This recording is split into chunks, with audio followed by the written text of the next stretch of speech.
Hey everyone, so in this video we're going to take a look at another free asset pack from the Unity creator A3D. In this case, we're going to look at the Cartoon Castle Building Kit.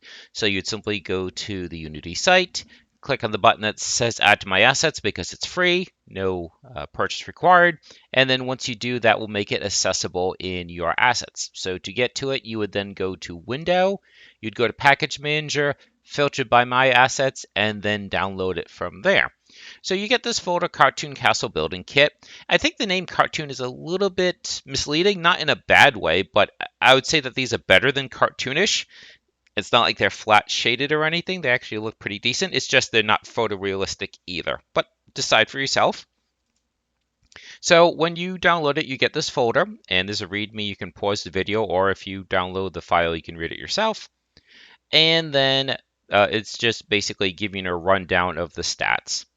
So you get two main things, really. You get the scenes, and again, the scenes for the most part are meant for demonstrative purposes. They're showcases. You really wouldn't utilize these more than likely. Instead, again, it's just meant to give you ideas to show you what's out there.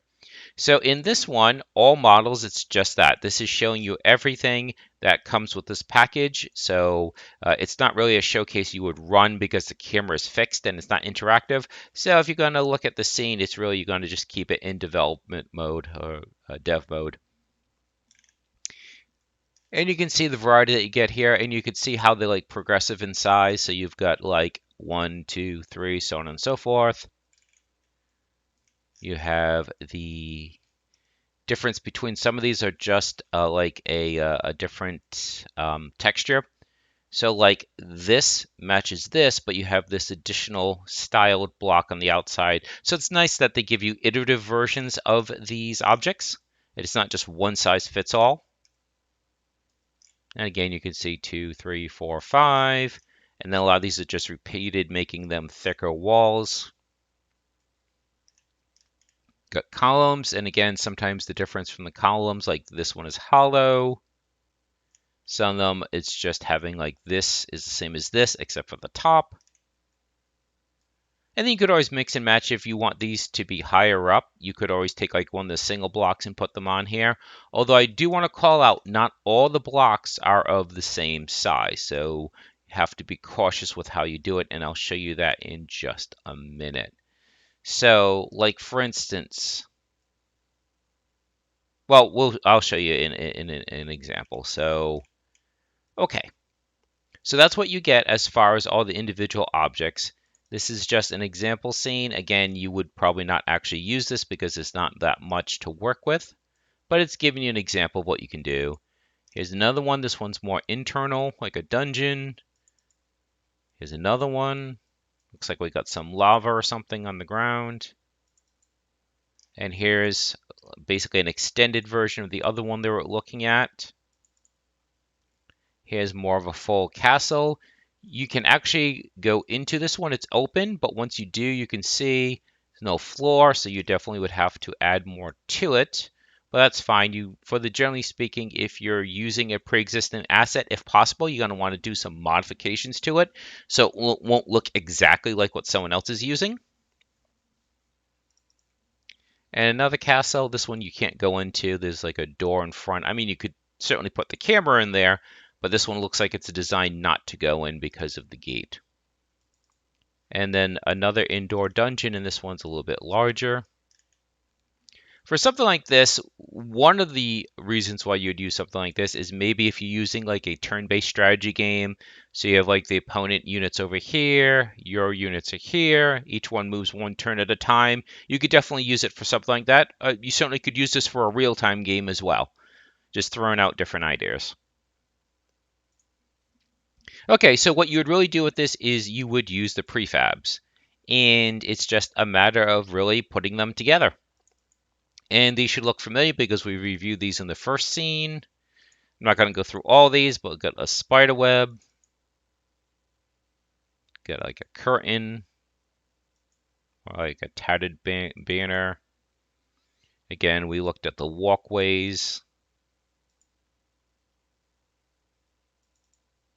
some fencing, some gates, miscellaneous. Just like little logos, emblems, and things like that. Here's the walls. Okay, so let's just put a couple of these together. So let's do new scene, create, and then it's just a matter of drag and drop in. Oh, by the way, you can create your own prefabs. So if, say, you want to take, try and think of a good example. Let's go to the towers. So I mentioned stacking the towers. So say you want this, but you want this on top of it.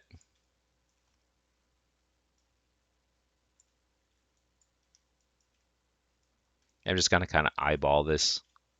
I don't think that this was really made with exact numbers in mind because it's not a 1-to-1 ratio. Like one block here is not equal to one unity block. So be mindful of that. If you're trying to make something voxel based, then this probably would not be a good choice because it's not that exact three-dimensional grid that are voxels. All right, that's close enough as far as lined up.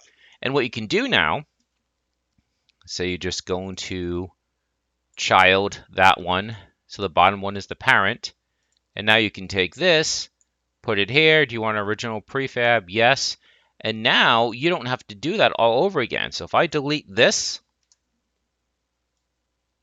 I now have created my own prefab based on the prefab they gave you. So if you find that the sizes don't match and you're going to use this a lot, like maybe you're making, dozens of different castles and you don't want to have to keep reinventing the wheel, you can make your own variants. And then you could even build on this, like maybe if you want like a wall separating it.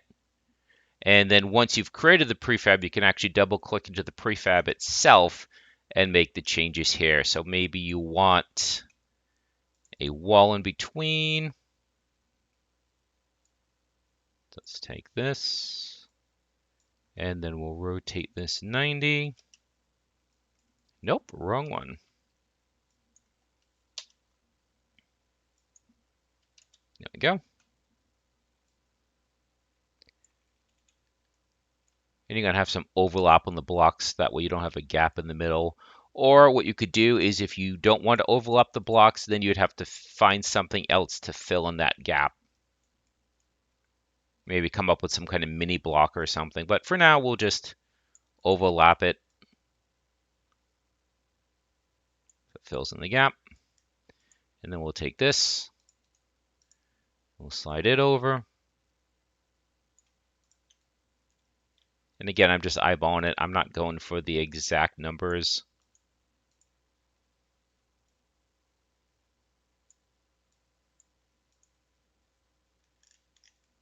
Just rotating around. And then you could take,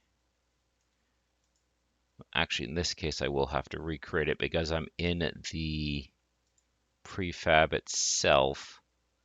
So that was towers. That was him.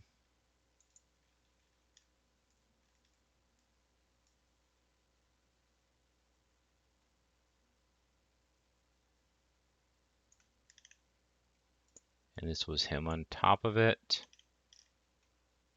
So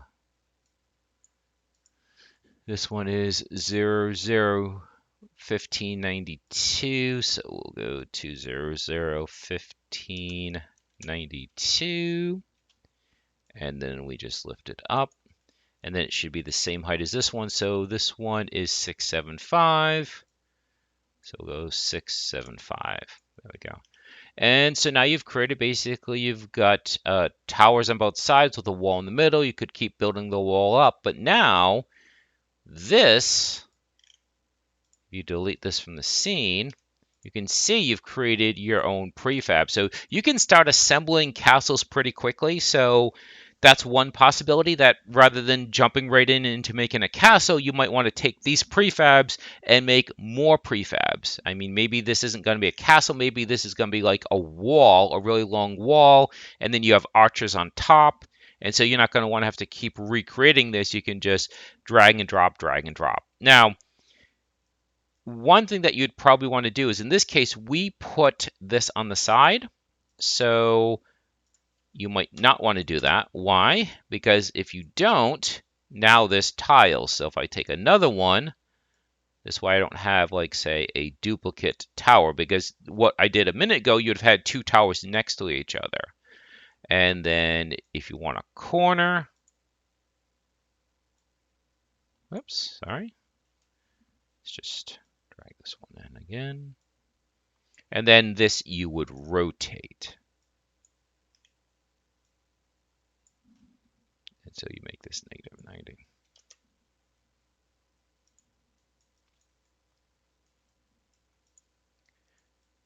So rather than having the two towers that I showed you, you'd have just one.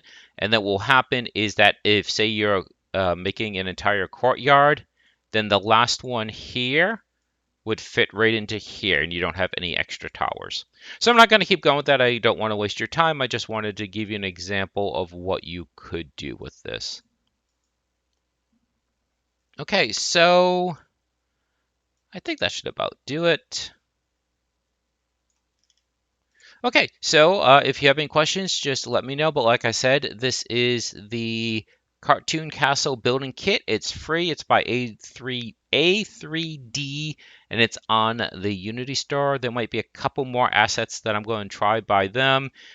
And that's about it. So I hope you have found this useful, and please enjoy the rest of your day.